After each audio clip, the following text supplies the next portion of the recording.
Good morning, First Minister. I wonder if we might start with your reflections on your predecessor, Alex Salmond. This is a very sad day, and I want to begin by expressing my condolences to Alex's wife Moira and to his family. Alec made a colossal contribution to Scottish politics. He took the Scottish National Party from the fringes of Scottish politics to becoming the government of Scotland. And he also took Scotland incredibly close to becoming an independent country in the referendum in 2014. So I think it's been universally acknowledged that politically Alex Salmond had a huge impact on our public life within Scotland and the United Kingdom. And I pay tribute to that this morning. You spend a lot of time, as it were, working next to him. Can you talk about his force of personality? What was it that gave him that level of dominance in Scottish politics? I think there were two elements. First was a sense of absolute determination to succeed in his politics. So there was bring people together and to make sure that we were successful in our politics. So there was real drive and energy right at the heart of it. And the second thing was, I think his sense of strategic perspective was important in identifying how you went from one situation to another and how you built up through those strategic decisions the case for Scottish independence or the case for effective government within Scotland, which is what we have delivered and demonstrated. So it was that combination of real drive and strategic thinking which was at the heart of the success that Alex Salmond delivered.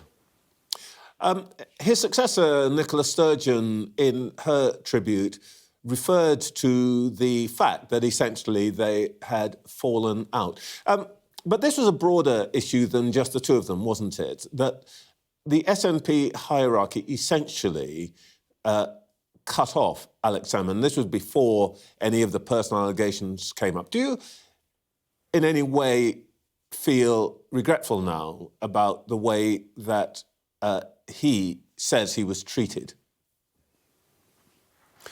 Well, after Alex stood down as First Minister, of course, he then opted to return to the House of Commons and was successfully elected to the House of Commons in 2015 and played his part there. And obviously we had a very difficult election in 2017, and to his horror and to the horror of the rest of us, Alec lost his parliamentary seat in 2017.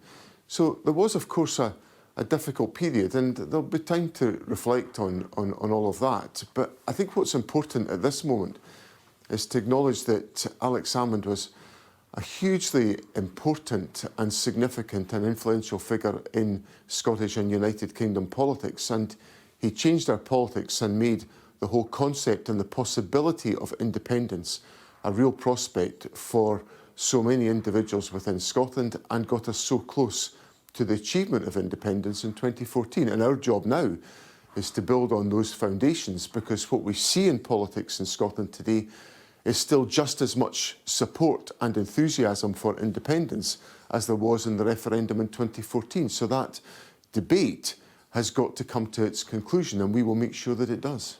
Well, let's talk about the relationship between Holyrood and Westminster.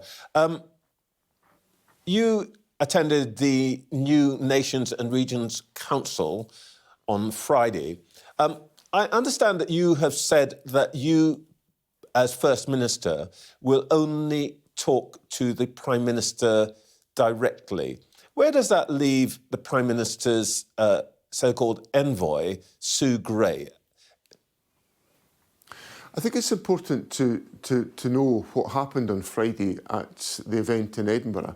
The morning started for me with a one-to-one meeting with the Prime Minister, as I would expect the First Minister to have. It was followed by a collective meeting between the First Ministers of Scotland, Wales and Northern Ireland and the Deputy First Minister of Northern Ireland with the Prime Minister in the real intergovernmental space which has always been there within the United Kingdom, although sadly neglected by the last Conservative government. And then there was the wider Council of the Nations and the Regions, where I thought it was important to be there to make sure that I could assert the Scottish interest and to make sure that I protected the Scottish interest. Now, from my perspective, I'm going to deal with the Prime Minister. I expect, as the elected leader of the government in Scotland, to have a direct relationship with the Prime Minister of the United Kingdom, and he's confirmed to me that's his expectation as well and his way of working. So there'll obviously be officials, an envoy is an official, and they can engage with my officials, but for my part, as First Minister of Scotland, I'll be dealing directly with the Prime Minister. So you would agree, I think, with the sentiment expressed by the late Alex Salmond when he tweeted, I think, on yesterday or on Friday, that Scotland is a country, not a county, implying that the Scotland's First Minister, I beg your pardon, should not have the same status as, let's say, the Mayor of Manchester or the Mayor of West Yorkshire. So you would say, essentially, that council is really something for lower-level officials. There's 2 points I'd make there. First thing is that Scotland is a country.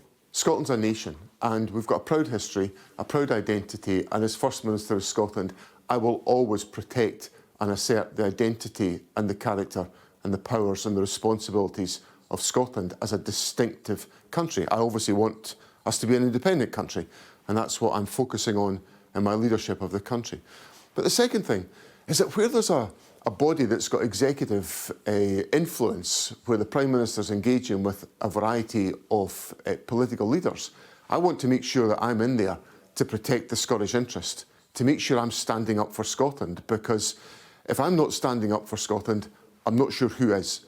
And in that forum of the Council of the Nations and the regions, it's vital that I'm there to protect Scotland.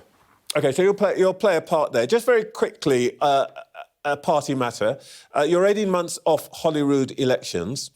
Your party last week invited would-be candidates to come forward next month. Do you want Nicola Sturgeon to be a candidate? Well, it's obviously up to individuals to make their decision about whether or not they want to stand for election. Nicola's made a huge contribution to the electoral success of the Scottish National Party and in building us up to where we are today. And it's for Nicola to decide if she wishes to stand for election, and it will be up to the party to go through its processes of candidate selection to decide who should be the candidates. And if she puts her name forward, you would welcome that? Well, of course, that's entirely a choice for Nicola, and I would welcome it. She's made a huge contribution to Scottish politics, and I'm sure she's got more of a contribution to make in the future. The next big event in UK politics is the budget on October the 30th. I read yesterday Scotland Office, on Scotland Office website, that Scotland benefits from £2,417 extra public spending per person compared to the average across the United Kingdom. Are you going to expect Rachel Reeves to maintain your subsidy? I'm going to expect Rachel Reeves, if she's interested in boosting growth in the economy, to end austerity. That's the most important thing that's got to happen in this budget. And the signs of that so far have been alarming, because one of the first actions of the new Labour government has been to cut the winter fuel payment to pensioners, and that feels an awful lot like the continuation of the austerity of the last government. So the most important thing that must happen in this budget is there must be an end to austerity, and there must be investment in the public services and the public infrastructure of the country, because growth will not come from a continuation of austerity. We've had 14 years of that. We've seen the colossal failure that it represents. And what the country now needs is investment in our public services and our public infrastructure, and that's what's got to come out of the budget. And where would you be advising her to get the money to avoid austerity from? Taxing? Borrowing? I think it's got to be a combination of both. I argued during the election campaign for a change to the fiscal rules, because I think if you accept the fiscal rules of the last Conservative government, then you are effectively signing up to austerity. So there has to be a change to the fiscal rules to acknowledge the importance of long-term investment in the economy. Secondly, I would make tax changes. We've taken tax changes in Scotland where we've asked those on higher incomes to pay slightly more in taxation. And that's given us £1.5 billion worth of investment in our public services that we wouldn't have had if we hadn't been prepared to make those tax changes. Now, if the UK government essentially mirrored the changes that we've made, they would have an increase in revenue at their disposal and the ability to invest in our public services. John Swinney, thank you so much for your time this morning.